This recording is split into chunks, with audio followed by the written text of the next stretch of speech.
Hello friends, welcome back to my channel Adam's Cafe. ഇന്ന് നമ്മൾ 10 മിനിറ്റിൽ ചോറിൻ്റെ കൂടെയൊക്കെ കൂട്ടാൻ പറ്റിയ നല്ല ടേസ്റ്റി ആയിട്ടുള്ളൊരു രസമാണ് ഉണ്ടാക്കുന്നത്. ഈ രസം നമ്മൾ മാങ്ങ കൊണ്ടാണ് തയ്യാറാക്കുന്നത്. അപ്പം നമുക്ക് നേരെ വീഡിയോയിലോട്ട് പോകാം. എങ്ങനെയാണ് വളരെ എളുപ്പത്തിൽ പച്ചമാങ്ങ രസം തയ്യാറാക്കുന്നതെന്ന് നോക്കാം.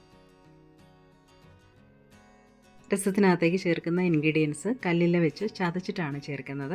ഞാനിവിടെ ഒരു 5 അല്ലി ചെറിയ ഉള്ളി എടുത്തിട്ടുണ്ട്, ഒരു ചെറിയ പീസ് ഇഞ്ചി, 3 അല്ലി വെളുത്തുള്ളി, അതുപോലെ ജീരകവും കുരുമുളകും 1.5 ടീസ്പൂൺ വീതമാണ് എടുത്തിരിക്കുന്നത്.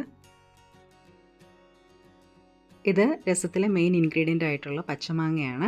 പച്ചമാങ്ങ പുളി അനുസരിച്ച് നമുക്ക് ചേർത്ത് കൊടുക്കാം. ഞാനിവിടെ ഒരു ചെറിയ മാങ്ങ മുഴുവനായിട്ട് ഉപയോഗിക്കുന്നുണ്ട്. എൻ്റെ കയ്യിൽ കുറച്ചൊരു ചെനച്ച മാങ്ങയാണ് ഇരിക്കുന്നത്. ചെനച്ചതാണെങ്കിലും നല്ല പുളിയുള്ള മാങ്ങയാണ്. അപ്പം നല്ല പുളിയുള്ള പച്ചമാങ്ങ നോക്കി വേണം നമ്മൾ ഈ ഒരു രസത്തിനകത്തേക്ക് ഉപയോഗിക്കാനായിട്ട്.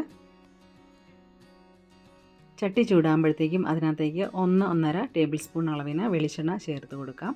ചൂടായ എണ്ണയിലോട്ട് ആദ്യം നമ്മൾ ചതച്ച് ചേർക്കേണ്ടത് ഇഞ്ചിയും വെളുത്തുള്ളിയും അതുപോലെ ചുവന്നുള്ളിയും കൂടിയാണ്.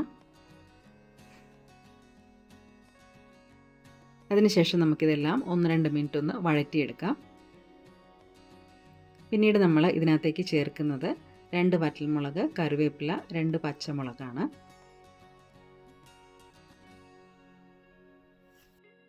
ശേഷം നമുക്കിതെല്ലാം കൂടി ഒന്ന് നന്നായിട്ടൊന്ന് വഴറ്റിയെടുക്കാം.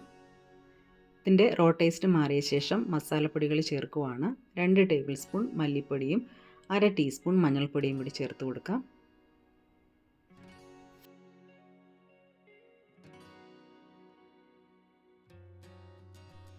പൊടിയെല്ലാം വാടിയ ശേഷം പിന്നെ നമ്മൾ ഇതിനകത്തേക്ക് ചേർക്കുന്നത് ജീരകവും കുരുമുളകും കൂടി ചതച്ചെടുത്തതാണ്. അതും കല്ലിൽ തന്നെ ഇടിച്ചാണ് നമ്മൾ എടുത്തിരിക്കുന്നത്.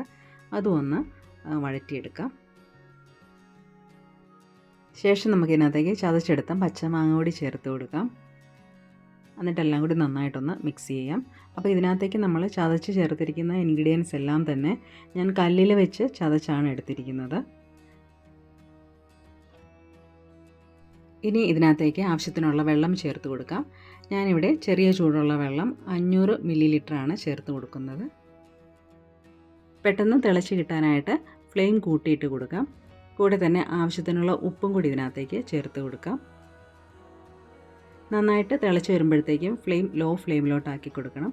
അതിനുശേഷം മൂടി വെച്ച് കുറച്ച് സമയം നമുക്കിതൊന്ന് കുക്ക് ചെയ്തെടുക്കാം. ഒരു 5 മിനിറ്റ് കഴിയുമ്പോഴത്തേക്ക് നമുക്കിതൊന്ന് തുറന്ന് നോക്കാം. അപ്പോൾ നമ്മുടെ പച്ചമാങ്ങയൊക്കെ നന്നായിട്ട് കുക്കായിട്ടുണ്ട്. നമ്മൾ മാങ്ങ ചതച്ച് ചേർത്തുകൊണ്ട് തന്നെ ഇത് പെട്ടെന്ന് തന്നെ വെന്ത് കിട്ടുകയും ചെയ്യും. അതുപോലെ തന്നെ മാങ്ങയുടെ ആ ഒരു ഫ്ലേവറും പുളിയൊക്കെ നന്നായിട്ട് ഈ രസത്തിലോട്ട് ഇറങ്ങുകയൊക്കെ ചെയ്യും. ഇനി നമുക്ക് ഫ്ലെയിം ഓഫ് ചെയ്യാം. ഈ ഒരു രസത്തിനകത്തേക്ക് ഞാൻ മല്ലിയില ചേർക്കുന്നില്ല. മാങ്ങയുടെയൊക്കെ ആ ഒരു ഫ്ലേവർ നന്നായിട്ട് കിട്ടാൻ വേണ്ടിയിട്ടാണ്. നമുക്ക് താല്പര്യമുണ്ടെങ്കിൽ ചേർത്ത് കൊടുക്കാം. അഥവാ മല്ലിയില ചേർക്കുകയാണെങ്കിൽ വളരെ കുറഞ്ഞ അളവിൽ മാത്രം ചേർത്ത് കൊടുത്താൽ മതിയാകും. അങ്ങനെ നല്ല ടേസ്റ്റി ആയിട്ടുള്ള പച്ചമാങ്ങ രസം ഇവിടെ തയ്യാറായിട്ടുണ്ട്. ഊണിൻ്റെ സമയത്തൊക്കെ വളരെ എളുപ്പത്തിൽ ചെയ്തെടുക്കാൻ പറ്റുന്ന നല്ലൊരു കറിയാണ്. അപ്പോൾ വളരെ ഈസി ആൻഡ് ടേസ്റ്റി ആയിട്ടുള്ള ഈ ഒരു പച്ചമാങ്ങ രസം എല്ലാവരും ചെയ്തിട്ട് ഫീഡ്ബാക്ക് അറിയിക്കണേ. Thank you.